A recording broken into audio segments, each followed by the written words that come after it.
All right, guys, we're entering our final week of class. You guys have done a fantastic job.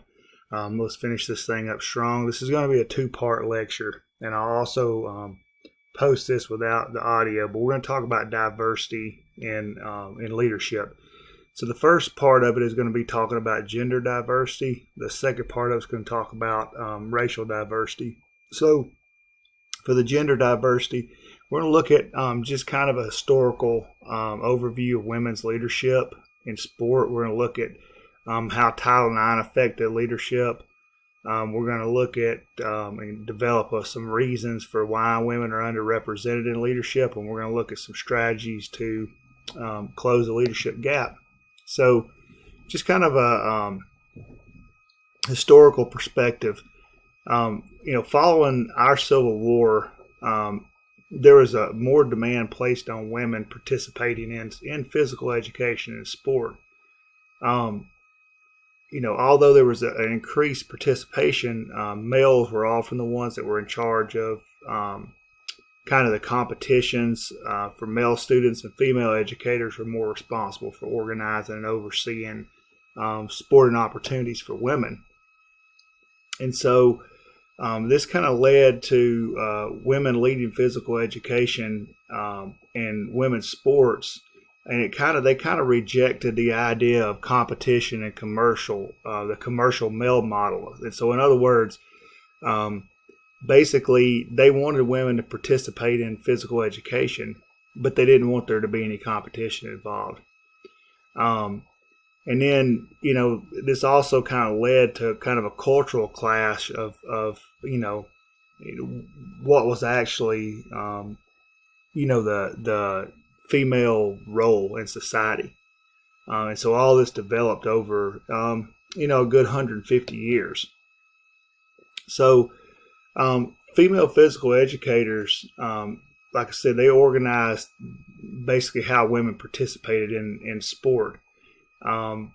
Men's sport got all the financial support. Women's didn't receive any. And the first women's intercollegiate competition that took place was at Smith College. And they basically organized their own rules for what would become women's basketball. So as we, got throughout the late 1800s, we started to get more opportunities for women to participate in sport.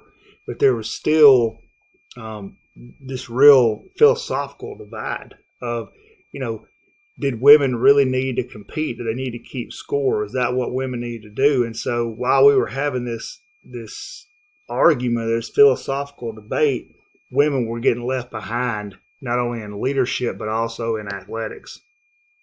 And so the Association for Intercollegiate Athletics versus the NCAA led the fight against the NCAA that eventually led to the development of Title IX in 1972. So basically, Title IX applies to everything that receives benefits from the federal government. So we know about it more from athletics, but it essentially says that no person shall be denied on the basis of sex or excluded from participation, denied benefits, or subjected to discrimination under any educational programs that receive federal aid. And this is held up until today. And so you have to kind of look at the status of where women are in sport leadership. So in high school, you have more females playing high school sports than ever before. However, men still dominate most of the coaching positions and most of the leadership positions. Some research by the National Federation of High Schools found that about 80% of all high school coaches are male. And from the states that reported data on athletic leadership, only about 13% of high school athletic directors are females. At the college level, it's kind of interesting. Before Title IX, there were a lot of women coaches. So about 90% of women coached women's teams.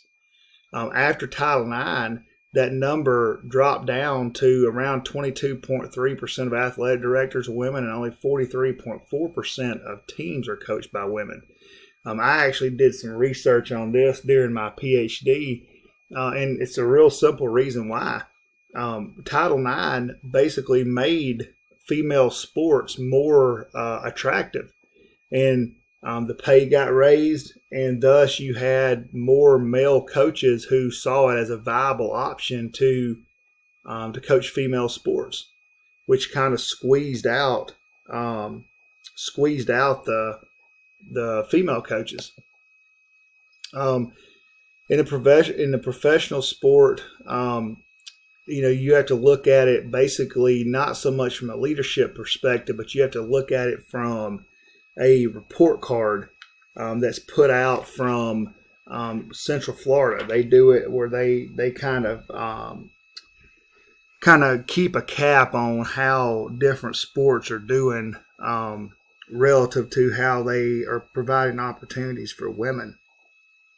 And so what you're going to see is that the NFL got a C+ for its hiring related to gender. The WNBA obviously has been a leader in this. The NBA received a B, the MLB received a C+, and Major League Soccer received a C+ for their hiring of women. So, leads this question of why are there fewer women in leadership positions? So, a couple things. One, there's just a stereotype that women aren't made to be leaders, that they're not capable of doing what it takes to do the job. It's also kind of some structural forces that are at hand. And this is kind of something I found during my research, where as women's sports became more prominent and more men found those sports as attractive to coach, they already had kind of the network in place, the good old boys system in place to be able to slide into those coaching jobs because most of the athletic directors were male. And then there's just some personal characteristics, and this is a little bit based on stereotypes and structural forces, and it's kind of the intention of females to move up, to leave and move around, and to put their number one focus on their career. So even a more critical factor here is that women of color have even a harder time advancing into leadership positions. And you see that there are very few women of color that are in those positions. And so it's something that we've definitely got to work on. So what are some strategies we can do to get more women in leadership? And this is really the crust of all this stuff. We have to get more females into degrees that are more commonly associated with sport leadership positions. So sport management, degrees like you're in right now, business related areas. We have to get them involved in networking while they're in those programs. Teach them how to network, teach them how to make connections, how to build networks. We've got to get them involved in powerful positions within national organizations, NAI, NCAA, also within the pro leagues. We've got to provide them with knowledge of how to build their career so they can get to those leadership positions. And then we have to train them that they have to be willing to self-promote. And this is one thing I struggle with, and I think a lot of young people struggle with, that you have to be willing to put yourself out there in order to get into these positions. And then the last thing is we have to get them a mentor. Somebody who's already in those positions that can help them not only build those connections, but also get them started young into the right path toward their career. All right, the second part of the lecture is going to deal with diversity in leadership. So we're going to look at just some of the discriminatory practice that have happened in sport leadership. We're going to look how stereotypes have kind of led to a limited amount of diversity between or among minority groups in leadership. We're going to look at kind of situations where there's an underrepresentation in leadership, and we're going to understand kind of the issues in college sport and professional sport facing diversity in leadership. So, people of color are continuing to struggle to get in, and not only get in, but also retain those leadership positions in all levels of sport. And there's this concept of black bottom pyramid that exists in sport organizations. And basically just what it means is that if you put the leadership positions at the top of the pyramid and you put the players at the bottom, there are much higher percentage of minority players at the bottom and a very lower percentage of minorities at the top of the pyramid in a leadership position. And so, there's just an underrepresentation of people of color in leadership positions. And you can see this from a couple of different standpoints. You can look at it in the race and gender report cards that are out there. You can look at it in BCA reports. And so, how do we kind of determine this? So, unlike other industries that use, specific kind of geographic locations to determine underrepresentation. In sport, we kind of look at it from a regional type market. And so this is really not appropriate when trying to figure this out. And we struggle to kind of define this underrepresentation when we're looking at it based on the demographic comparisons between leadership and playing positions, and that's two different things. So, historically, just from a quick perspective, obviously the U.S. is, the most powerful nation in the world, but we've had a history of having issues with exploiting people, whether it be African Americans or Native Americans. And so these kind of events have, held, people of color back. And it's something that we've never really been able to catch back up on. And so, there are, some issues that are, kind of controllable and some things that aren't controllable. So, the internal aspects of this we can control. The external barriers, a little bit harder to deal with. Things like a quality education, which will help them get to a better opportunity to have leadership positions. So we have to address, what it is we can address. And so some current things. So obviously some current barriers. One is just a stereotype. This is very much goes along with what we talked about in the gender part, is that there's this perception that minorities are not good leaders, that they're less ambitious, that they have a less work ethic, that they're more incompetent. And that, you can't get anything farther from the truth, but, the reality is what the reality is. And so looking at it kind of from a sport by sport basis in baseball, baseball has kind of had an ugly history of dealing with this. There's been kind of the stereotype that African Americans aren't smart enough to be managers, to be coaches, and this, this basically, has kind of reared its head with Al Campanis, who basically, kind of came out and said, what people were thinking about in here, and I'll kind of read to you what he said. That simply that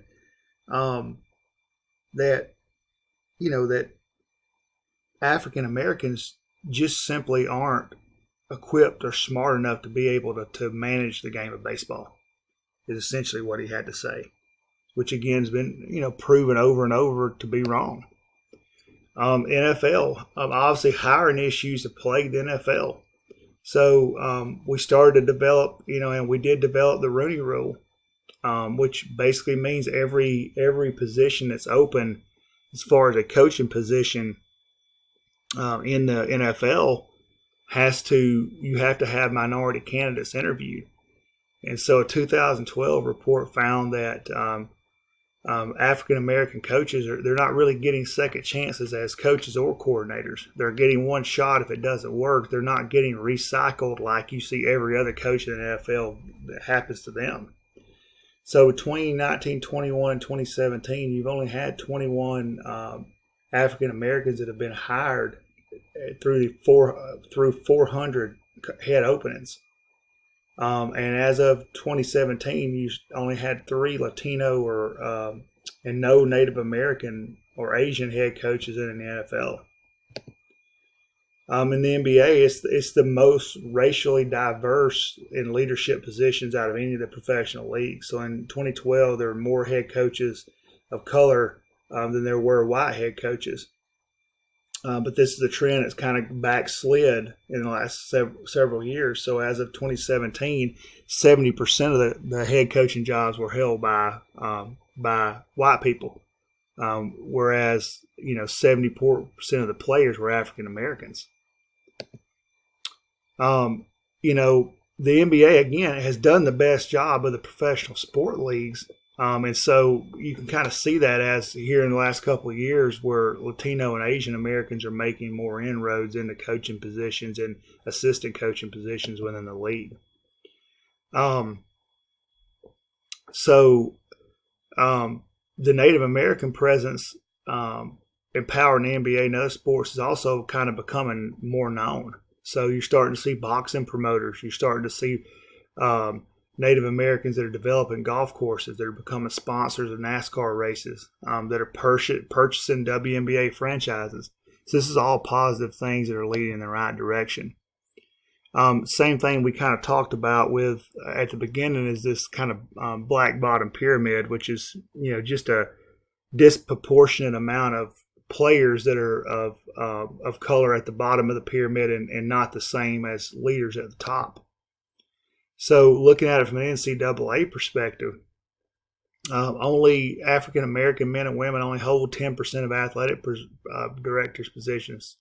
Hispanic Latino men and women only 2%. And Asians and Native Americans less than 1% in all 3 divisions of the NCAA.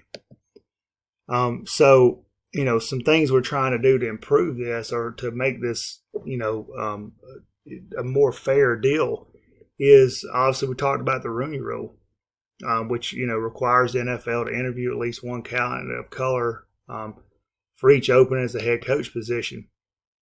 The problem is this is often looked at as just token interviews, meaning that they're doing it to follow the rule, but they're not making these serious interviews or serious consideration for these candidates.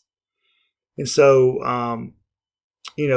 and they're also getting away or getting around this rule by hiring from promoted internal candidates, and not being real transparent on how they're hiring. The Robinson Rule, which was an effort by black coaches and black administrators to institute kind of a diversity policy to increase the racial diversity within sport administration and coaching in the revenue generating sports and NCAAs. They have tried to, advocates, legal scholars have lobbied that this need to be extending the Rooney Rule to college football. The reason is only one of 41 black coaches hired from FBS head positions were hired to lead an FBS program. There's obviously an issue here. Oregon, the state of Oregon, passed a House bill where each institution that falls under their jurisdiction, which is the State Board of Higher Education, has to interview one or more qualified minority applicants when hiring a head coach or athletic director. This is something from a state standpoint, much like you see the pay for players that's going from a state level. And then we kind of talked about this during the gender part of it, but African American women or women of color facing even a two-sided issue because they're not getting hired not only in leadership positions, but they're also not getting hired in coaching positions. And so, I'm going to ask you the question this week in your discussion, and I want to see what you come up with, guys, of how do we increase this participation in not only of minority but also gender diversity in our head coaching positions and our leadership positions in sport. Thanks a lot.